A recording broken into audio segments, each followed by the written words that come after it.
Hello दोस्तों, स्वागत है आप सबका संध्या साहित्य एकेडमी पर। तो दोस्तों, आज हम सिद्ध साहित्य के बारे में पढ़ने वाले हैं। तो सबसे पहले हम देखेंगे सिद्ध साहित्य के कुछ महत्वपूर्ण बिंदुओं को। और उसके पहले अगर आप चैनल पर नए हैं तो चैनल को सब्सक्राइब कर लीजिएगा और चैनल को लाइक ज़रूर कर दीजिएगा। तो चलिए शुरू कर रहे हैं हम लोग सिद्ध साहित्य के बारे में कुछ महत्वपूर्ण बिंदुओं के बारे में। तो सिद्ध साहित्य प्रसिद्ध क्यों हुआ, सिद्ध के नाम से क्यों प्रसिद्ध हुआ, इसके बारे में देख लेते हैं।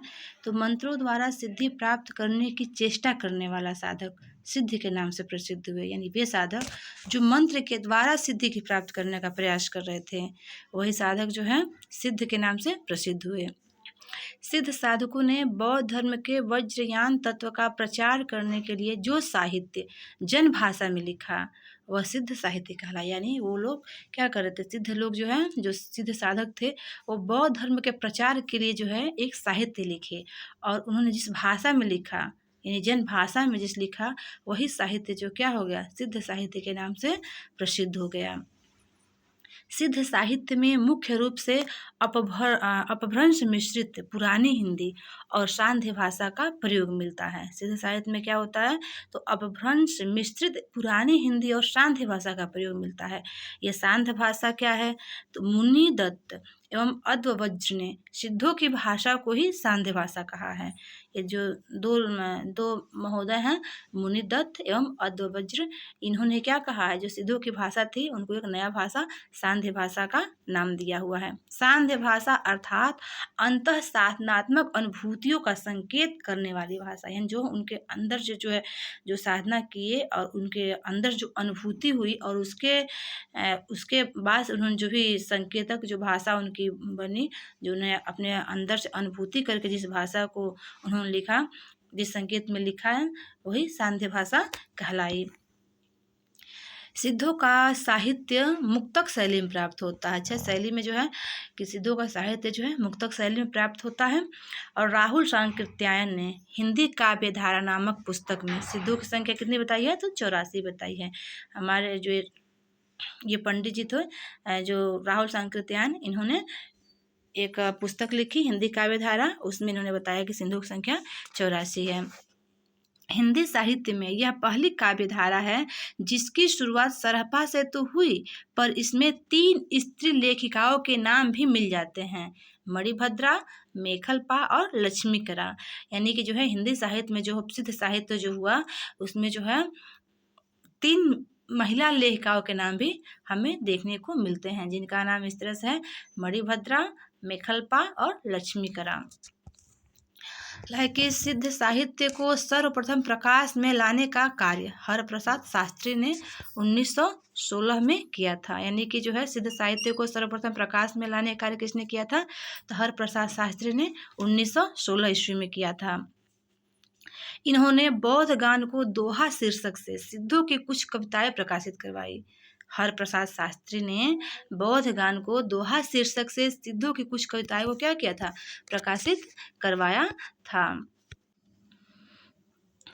अच्छा, और सिद्ध साहित्य के बारे में दूसरा प्रयास किसने किया, तो दूसरा प्रयास डॉक्टर प्रबोध चंद्र बागची ने किया था। इन्होंने तिब्बती पाठों के माध्यम से सिद्धों की कुछ कविताएं प्रकाशित करवाई। किसने, प्रबोध चंद्र बागची ने तिब्बती पाठों के माध्यम से कुछ कविताएं प्रकाशित करवाई थी। तीसरा प्रयास देखिए, तीसरा प्रयास राहुल सांकृत्यायन ने 1945 ईस्वी में किया। पहला प्रयास तो हरप्रसाद शास्त्री, दूसरा प्रयास प्रबोध चंद्र बागची, और तीसरा प्रयास हमारे राहुल सांकृत्यायन ने 1945 ईस्वी में किया। इन्होंने नेपाली प्रतियों के आधार पर हिंदी काव्यधारा का संपादन किया।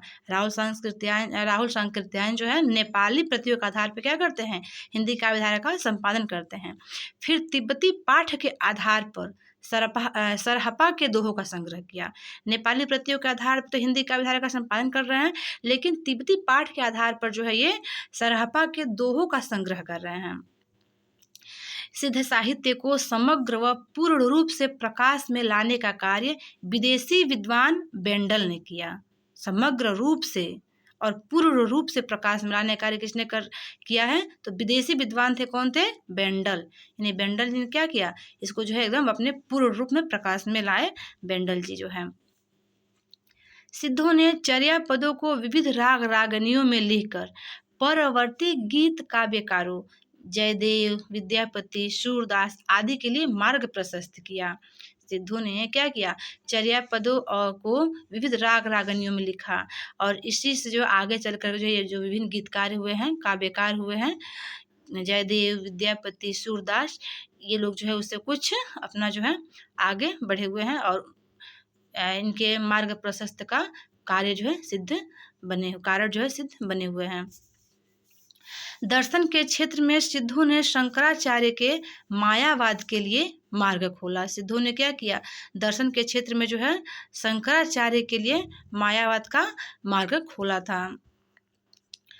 सरहपा, सबरपा, लुइपा, डोम्भिपा, कर्णपा तथा कुकुरिपा हिंदी के प्रमुख सिद्ध कवि है। ये कुछ हिंदी के हमारे प्रमुख सिद्ध कवियों के नाम हैं जिनके बारे में जो हम आगे पढ़ने वाले हैं।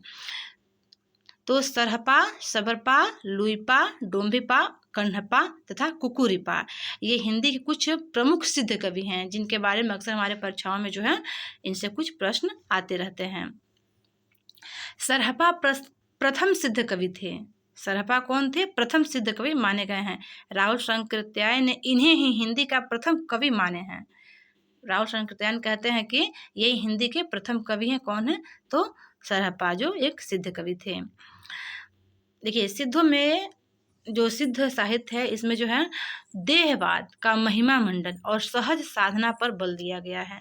इसमें क्या किया गया, तो देहवाद मतलब जो शरीर के बारे में जो है शरीर के महिमा का जो है बहुत वर्णन किया गया है और सहज साधना एकदम आसान से साधना पर बल दिया गया है। इसमें महासुखवाद द्वारा ईश्वर प्राप्ति पर बल दिया गया है। सिद्ध साहित्य में महासुखवाद द्वारा ईश्वर प्राप्ति पर बल दिया गया है। सिद्ध साहित्यों के रचनाओं में लुइपा सर्वश्रेष्ठ हैं। मतलब कि देखिए, सिद्ध साहित्य में जो है सरहपा तो प्रथम कवि हैं, प्रथम सिद्ध कवि सरहपा को माना गया है, लेकिन लुइपा जो है ये सबसे सर्वश्रेष्ठ कवि माने जाते हैं। तो आज का वीडियो यहीं पे समाप्त होता है और अगला वीडियो जो है हम सिद्ध साहित्य के बारे में जो है इन कवियों के बारे में, जैसे हमारे जो कवि है ना, ये सरहपा, सबरपा, डोम्भिपा और कुकुरिपा, ये सब जो भी कर्णपा, ये जो भी प्रमुख सिद्ध कवि हैं इनके बारे में जो है हम अगले वीडियो में जो है पढ़ने वाले हैं। तब तक के लिए आप सबका धन्यवाद।